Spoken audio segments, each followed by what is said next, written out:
Ladies and gentlemen, brace yourselves. There's powerful niggardry at work here. Because what? What? Hold on.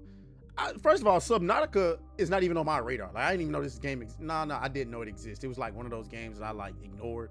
Because it's like why would I want to play this? But what? When y'all see this headline, man, y'all gonna be like, ooh, this is juicy. So I had to partner up with Whiskey, aka ChatGPT, to get all of the juicy details because I wasn't hip. I wasn't familiar with your game when it comes to this story. So brace yourselves. Make sure you like the video, subscribe to the channel. If you're already subscribed, make sure you continue to be subscribed because you know YouTube be on that bullshit. And make sure y'all following me on Instagram and Twitter. That's Instagram Atreus_, Twitter is GriffGod_. All right, let's get into it. So look at this headline from Pirate Nation.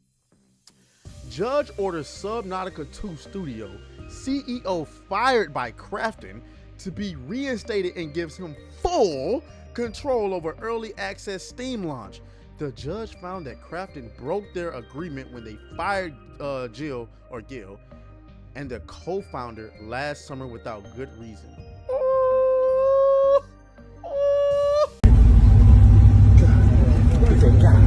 Man, shit done got serious. Holy man, guys, when you get into the details of this story, this is bananas. Say it with me. This shit is bananas. Hey, my gain is too low. My gain is too low. Let me turn myself back up. Okay, here we go. This shit is bananas. BANANAS. This is crazy. Okay, so who is Krafton?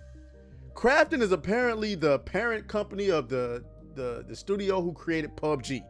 All right, according to Whiskey over here, that's ChatGPT, Krafton actually purchased the studio Unknown Worlds Entertainment in 2021. So let's first, before we get into the juicy details, look at some of these reactions, man. That boy Legendary Drop says, holy shit, this is beyond hilarious. Krafton wildly overpays to buy studio and the IP. The CEO used ChatGPT to find ways to get around paying developers, follows its advice, smearing the developers, fumbles in court, and now has to pay them and keep working with them while completely powerless. God damn. Hey, this might be one of the biggest L's in gaming history. I know we just had Concord, but nigga, this is close. Not on a player count perspective, but when you see why Krafton did what they did, this is completely deserved. And y'all know we don't make a habit out of defending developers over here. That's fine. But I gotta call a spade a spade. I gotta call a spade a spade. This isn't a situation where trash developers are in charge of something like this. No, this was a publisher trying to do some sneaky bullshit and got caught. They was on some bullshit. So let's get into it. Master of the TS says, called it. I knew this would be the outcome. Krafton looked shady the moment that internal information started coming out, especially when it surfaced that the Krafton CEO had been using ChatGPT to brainstorm ways to get out of paying we're getting ahead of ourselves. Whiskey, bring up the information. Okay. Whiskey says the Subnautica controversy 2025-2026 is one of the biggest ongoing disputes in the gaming industry right now. It centers around the sequel Subnautica 2, a $250 million bonus dispute, a studio leadership purge, and a lawsuit between the developers and their publisher Krafton. Okay, the situation exploded online because fans believe the publisher intentionally, I can't read today, sabotaged the game's release to avoid paying the developers. Okay, below is a complete breakdown of the controversy, and we're gonna get into it. Okay, the core issue is a $250 million bonus tied to Subnautica 2.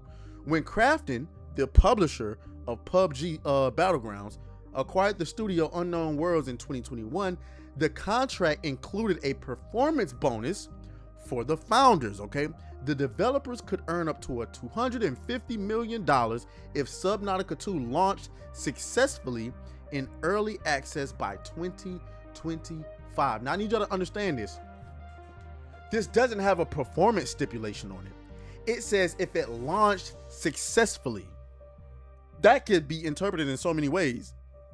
That could mean if we just simply launched it and the game works.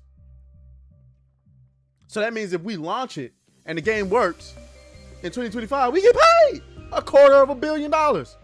Okay? According to reports, the developers believe the game was ready for early access.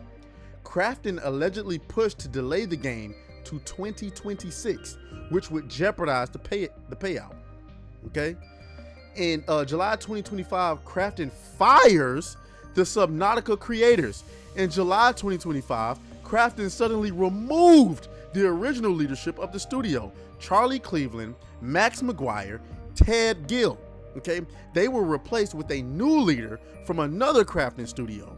Okay, Krafton claimed the team wanted to release the game before it was ready, delaying the game would improve the quality. The fired founders strongly disagreed.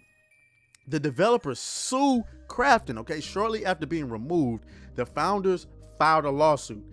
They alleged Krafton intentionally delayed Subnautica 2, did so to avoid paying the $250 million bonus, tried to seize control of the studio. Internal documents and reporting suggested the game could have launched earlier, but was pushed back. Then there's the Project X accusation. Court filings later reviewed another bombshell allegation. The founders claimed Krafton created a secret task force called Project X, whose goal was to negotiate a cheaper settlement or take over Unknown Worlds entirely. God damn.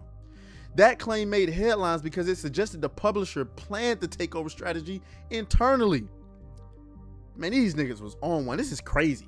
You can make a movie out of this. Oh, you can make a movie out of this. Okay, Krafton countered by saying the founders abandoned the studio, downloaded confidential files and assets, took materials that amounted to a blueprint for Subnautica, so the legal fight turned into two competing narratives. Okay, and the founders claims, the publisher claim. In 2026, March 2026, the court ordered the fired CEO Ted Gill be reinstated. Krafton must restore operational control. The founders now get more time to qualify for the $250 million bonus. The ruling said Krafton breached the agreement when it removed the leadership. This was widely interpreted online as a major loss for Krafton. God damn! Whoever the CEO at Krafton need to be fired immediately. Immediately. This is egregious. And you know we don't defend developers often, but pay me what you owe! Pay me! How you gonna agree to it and then try to sabotage it?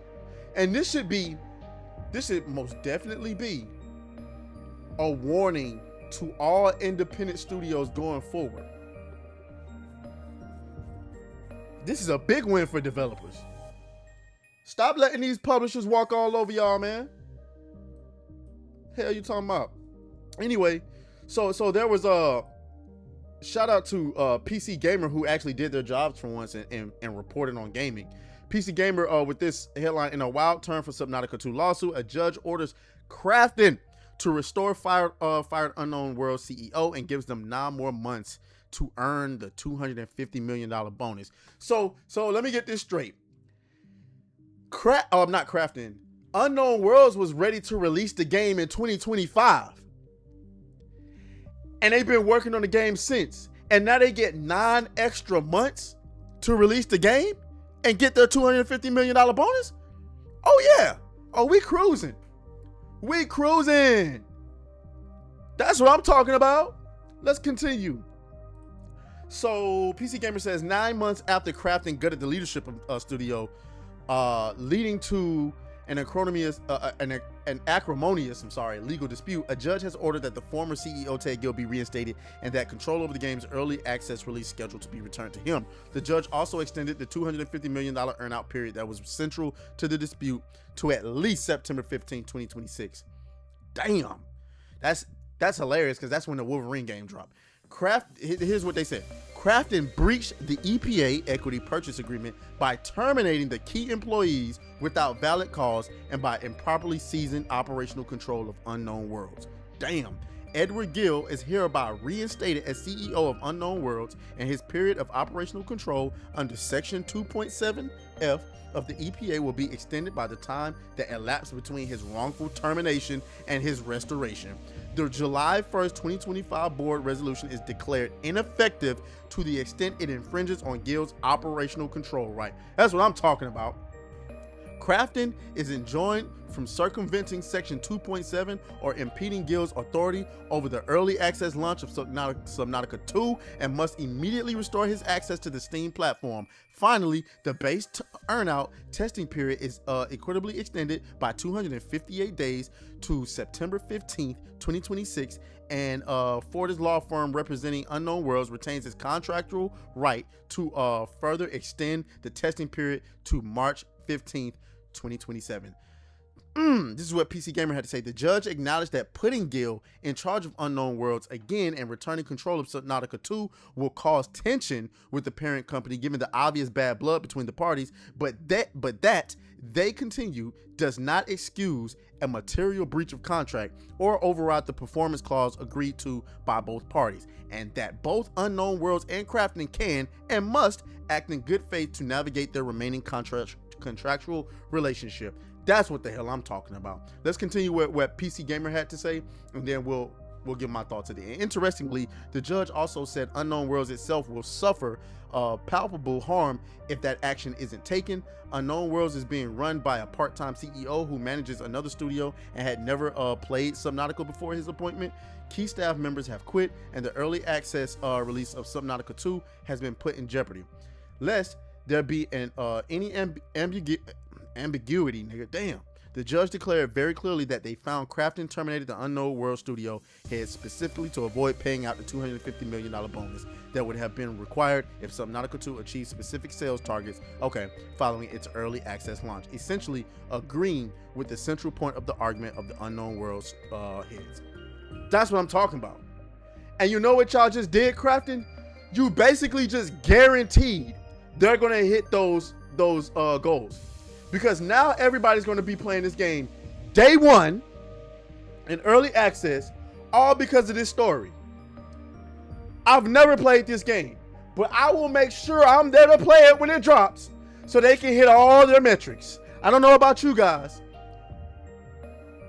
but fuck Crafton for this shit. That's some bullshit. That's some bullshit. You're going to try to steal my money from me. Fuck you, man. Mr. Gill, get your 250 mil, split it up. I mean, if you operate in good faith, if you're a good person, split it up with the people you're supposed to split it up to. Call them people who quit and tell them, hey, listen, I got your money, baby. Come get it. You help bring this game. You help bring this game to the hell, rehire them. No, never mind, because you definitely gonna leave. After this game releases, you're gonna get your $250 million, pay your peoples, and get the fuck up. As a matter of fact, I think the whole studio should just leave. After the game releases in early access, I challenge y'all, be like gamers. Speak with your wallet, speak with your talent. After this game drops, and y'all get y'all $250 million bonus, the whole staff, you and the whole staff take that $250 million that y'all earn and start a new studio. That's what y'all do. Fuck Crafton. Fuck Crafton. Y'all let me know what y'all think down in the comments. As always, may the grift be with you. I'll talk to y'all tomorrow. Oh, fuck you, fuck you, fuck you, fuck you.